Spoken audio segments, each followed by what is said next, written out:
Muy buenos días a todos. Mi nombre es Jason Alexander Ávila Álvarez, estudiante del Tecnólogo de Radiología e Imágenes Diagnósticas. En esta ocasión vengo a traerles el desarrollo de la actividad número uno. Aquí tenemos la actividad número uno. Empezamos el desarrollo, es los tipos de exposición, la definición de la exposición y los límites.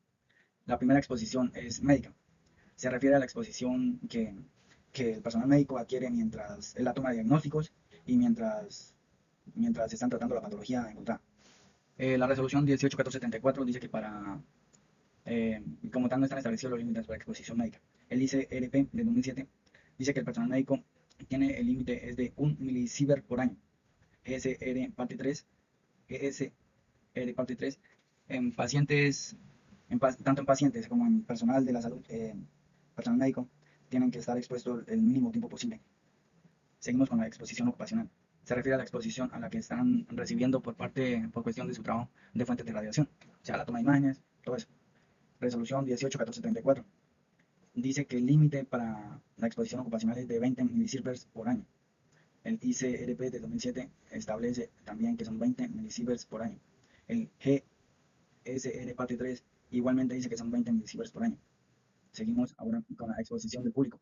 Se refiere a la exposición que recibe la población en general debido a las fuentes de radiación que no están relacionadas con actividades ocupacionales como radiaciones ambientales o de instalaciones radioactivas. La resolución 18.1434 nos dice que para esto los límites es de 1 milisieverts por año. El ICRP de 2007 nos dice también que 1 milisieverts por año. El GSR parte 3 igualmente se maneja el límite a 1 milisieverts por año. El segundo punto de la actividad número uno es haga un listado y su dibujo respectivo de los tipos de fuente y tipos de radiación que se mencionan en los documentos previamente mencionados. Entonces aquí yo hice mis dibujos. Son dos tipos de fuentes mencionados. El primer tipo es fuente natural, el segundo fuente artificial. Y los tipos de radiación son radiación alfa, radiación beta, radiación gamma y los neutrones. Seguimos con el tercer punto de la actividad número uno, que es menciona y dibuja una infografía con cinco tipos de equipos de generadores de radiación ionizante utilizados en clínica. Aquí anoté los equipos. Aquí está el dibujo de la infografía con los 5 tipos de equipos utilizados normalmente en la clínica. Punto 2. Explicar el espectro electromagnético en términos de radiación ionizante, energía, longitud de onda y frecuencia y aplicaciones. No tenemos que saber qué es el espectro electromagnético. Este es el encargado de un rango completo de todas las frecuencias de radiación electromagnética. Esta radiación se clasifica en diferentes tipos, dependiendo su energía, su longitud de onda y su frecuencia. La radiación ionizante, su definición como tal, es que tiene suficiente energía para ionizar átomos y moléculas, es decir, que puede arrancar electrones de los átomos. Esto puede causar daño a las células y al ADN. Los tipos de radiación ionizante incluyen los rayos X, los rayos gamma y las partículas alfa y beta. Y las aplicaciones de la radiación ionizante se usa pues en medicina, en los rayos X para el diagnóstico, terapias con rayos gamma para tratar en cáncer y en la industria de la radiografía de materiales y en investigaciones también científicas. Por otro lado, la radiación no ionizante, esta no cuenta con suficiente energía para ionizar átomos, pero puede excitar átomos y moléculas promoviendo cambios en su estado energético. Tipos de radiación no ionizante incluye ondas de radio, microondas, infrarrojo, luz visible y ultravioleta bajo en energía. Las aplicaciones de la radiación no ionizante las encontramos como en comunicaciones, radio, televisión, teléfonos móviles, microondas, controles remotos, calefacción, infrarroja y visión de luz visible. La energía, la longitud de onda y la frecuencia. Estas están conectadas de forma muy íntima en el mundo de la luz y al cambiar uno, los demás cambian. Estos crean un equilibrio en el espectro electromagnético y cuando juntamos energía, longitud de onda y frecuencia, entendemos que a mayor longitud de onda, menor energía. Ahora entramos en la clasificación del espectro electromagnético. Encontramos ondas de radio, microondas, infrarrojo, luz visible, ultravioleta, rayos X y rayos gamma, ¿verdad?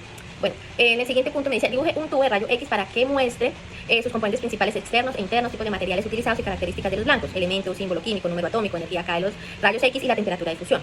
Digamos que la explicación de los componentes básicos sería el cátodo, el ánodo, el tubo de rayo X y el colimador, ¿verdad? ¿Qué es el cátodo? El cátodo es el que genera y dirige los electrones hacia el ánodo. Está hecho de tuxteno debido a su alta resistencia al calor y su capacidad para emitir electrones eficientemente. El ánodo, o blanco, es el lugar donde los electrones impactan y generan los rayos X. Está compuesto por tuxteno, que se usa en radiologías convencionales por su alta energía y mantiene por su alta energía de rayo X, mientras que el molibdeno se usa en mamografía precisamente porque su energía es más baja y es la más adecuada para el tejido mamario. El tubo de rayo X es el que mantiene el vacío y soporta el calor generado durante la producción del rayo X. Y el colimador, se ajusta a las del rayo X y se enfoca para que la radiación esté en el área del interés y así reducir la exposición innecesaria. Algunas de las características de los materiales utilizados como blancos para la producción de los rayos X es el tuxteno, el molibdeno, el rutenio, el onio y el platino. Ahora, el siguiente punto dice, explique en qué consiste la radiación de fuga, radiación primaria, radiación dispersa. Dibuje los tipos de radiación para un tumor. Ok, la radiación de fuga es la radiación que se escapa por el tubo de rayos X o por el colimador. Este dispositivo es el que dirige y limita el haz de rayo X, ¿sí? Y no está destinada a atravesar al paciente. Esta radiación puede escapar hacia el entorno cercano del equipo. La radiación primaria, esta energía maneja una energía alta que viaja en línea recta al tubo de los rayos X hacia el paciente y luego hacia el detector para formar así una imagen diagnóstica. Y la radiación dispersa, esta tiene su nombre, es porque cuando hablamos de los rayos X o de los rayos gamma, esta se mueve en línea recta, ¿verdad? Y hasta que se choca con algo. En cambio, en la radiación dispersa, esta, esta en cambio se puede chocar con cualquiera, con la piel, con el aire o con otra cosa. Y cuando esto sucede, la radiación puede cambiar de dirección y ahí es cuando formamos una radiación dispersa. Aquí les muestro el dibujo. El siguiente punto es elaborar un cuadro comparativo entre tubo de rayo X para radiografía convencional y un tubo de rayo X para mamografía. Okay. En este cuadro comparativo lo que quiero resaltar es cómo los tubos de rayos X están adaptados para las aplicaciones específicas, optimizando la calidad de las imágenes y la eficiencia del diagnóstico según el examen realizado. También defino algunas diferencias entre los tubos de rayo X convencional y el tubo para mamografía. Cordial saludo, mi nombre es Zaira Roa, pertenezco al programa de Tecnólogo en Radiología e Imágenes Diagnósticas. Para este trabajo colaborativo me correspondió desarrollar la actividad número 3, que me indica cómo se producen los rayos X característicos y de frenado y cómo se producen los rayos X gamma. Los rayos X característicos ocurren cuando un electrón choca con un átomo en el ánodo, que es el tuxteno, expulsando un electrón de una capa interna. La energía liberada cuando un electrón externo llena el vacío genera un fotón de rayos X con energía específica del elemento. Los rayos X de frenado se producen cuando un electrón es desviado por un núcleo atómico perdiendo energía. Esta energía perdida se convierte en un fotón de rayos X formando un espectro continuo de energías. Los rayos X gamma se generan en desintegración radiactiva, transiciones nucleares y fenómenos astrofísicos.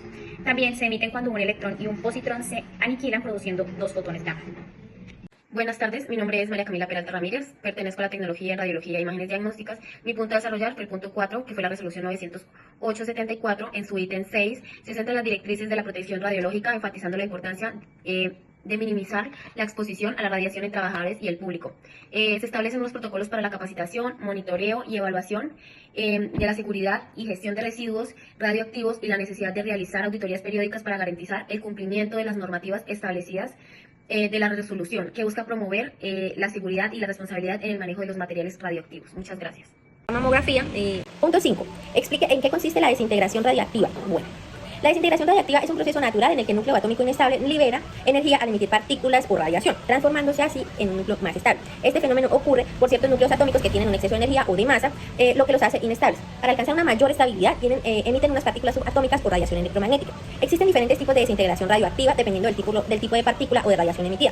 Está la desintegración alfa, desintegración beta, emisión de rayos gamma. Vamos a hablar de la desintegración alfa. Este núcleo emite una partícula alfa que está compuesta por 2 protones y 2 neutrones, similar a un núcleo de helio. Este proceso reduce el número de protones y neutrones del núcleo original, convirtiéndolo en un elemento diferente. En el caso de la desintegración beta, este emite una partícula beta que puede ser un electrón, puede ser beta negativo, o positrón, beta positivo, y este proceso cambia un neutrón en un protón, en la beta negativa, o un protón en un neutrón, la beta positiva, lo que también transforma el núcleo en un nuevo elemento. Y en el caso de emisión de rayos gamma, a veces, después de la desintegración alfa o beta, el núcleo puede quedar en un estado excitado con un exceso de energía. Para liberar esa energía, el núcleo emite radiación gamma, que es un tipo de radiación electromagnética de alta energía. A diferencia de las partículas alfa o beta, la radiación gamma no cambia número de protones, neutrones en el núcleo, pero ayuda a que el núcleo alcance el estado de menor energía y por tanto este sea más estable. Punto 6. Si tenemos una muestra de 10.000 núcleos radiactivos de un isótopo X cuyo periodo de desintegración es de 110 minutos, averiguar ¿cuántos núcleos se habrán desintegrado al cabo de 330? Bueno, la respuesta a este problema es, tenemos 10.000 núcleos de un isótopo radiactivo que comienzan a desintegrarse cada 110 minutos, la mitad de ellos se desintegra, ¿verdad? Entonces, si dejamos que pasen 330 minutos, que es el equivalente a 3 veces ese periodo, podemos calcular cuántos núcleos quedan. Después de 110 minutos nos quedaríamos con la mitad, que serían 5.000 núcleos, ¿verdad? Y al llegar a 220 minutos, que estos 220 equivalen a 2 periodos, nos quedarían 2.500, ¿cierto? Y al llegar a 330 minutos, que como lo mencionaba equivale a 3 periodos, solo quedarían 1.250 núcleos. Así que para saber cuántos núcleos se han desintegrado, simplemente restamos lo que queda de lo que teníamos al inicio.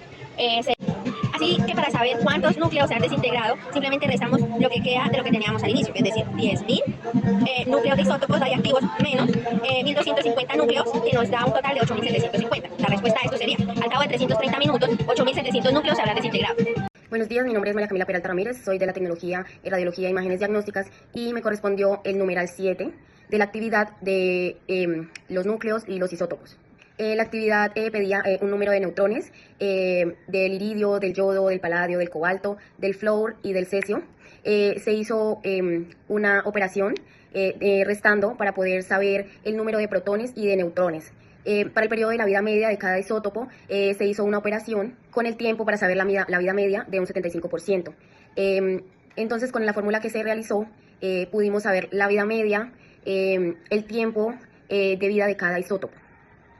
Para la actividad número 8, se prepara una muestra radiactiva de 5.000 gramos de iridio 192 que contiene 1.500 núcleos y cuyo periodo de desintegración es aproximadamente 74 días.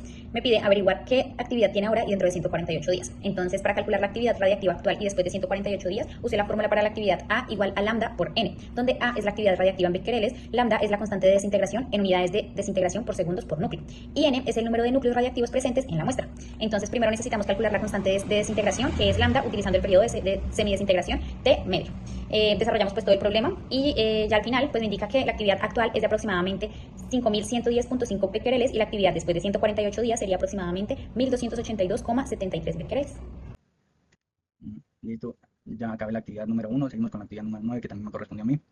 Tenemos una muestra de tritio, isótopo radioactivo de hidrógeno, contiene 10.000 núcleos, el periodo de desintegración del tritio es de 12.3 años.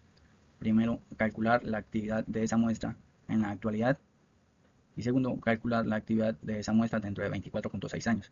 Aquí en estas imágenes están resueltos los problemas. Muchas gracias. Para la actividad número 10 me indica calcular el tiempo en años, meses, días y segundos necesario para que se desintegre en un 50% una muestra de iridio 192. Me dice que el periodo aproximado de desintegración es 74 días. Dado que un 50% de la muestra original y el periodo de desintegración es de 74 días, podemos calcular el tiempo necesario para que se desintegre un 50% de la parte de la muestra utilizando proporciones. Un 50% de la parte de la muestra se desintegra en medio tiempo del tiempo de desintegración. Por lo tanto, utilizaríamos la fórmula. Tiempo por un 50% sería igual a medio por periodo de desintegración, que sería entonces medio por 74 días, que me daría un igual a 37 días. En años me indica que sería 0.101 años, en meses sería 1,23 meses, en horas me indica que sería 888 horas, en minutos serían 53.280 minutos y en segundos serían 3.196.800 segundos. Por lo tanto, el 50% de la muestra de iridio 192 se desintegra en aproximadamente 0.101 años, 37 días, 888 horas y 3.196.800 segundos.